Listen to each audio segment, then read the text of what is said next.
Opening the XPS 14-9440 is super simple.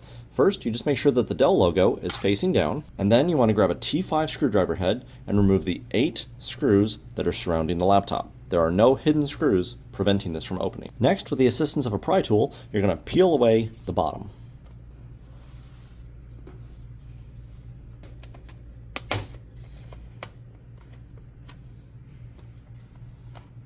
A little bit of force, comes right out.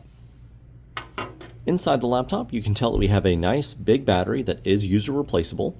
We've got an SSD that is also user replaceable.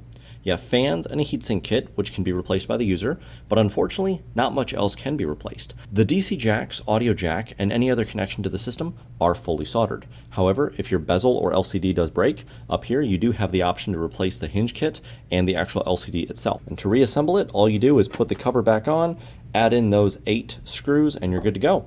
That's what the inside of a Dell XPS 14-9440 looks like. Is that a proper grammar sentence? I'll find out in post. Thank you so much for watching. Subscribe if you like to see more laptops like this. And remember, the Don's got your back. Next, you take a pry tool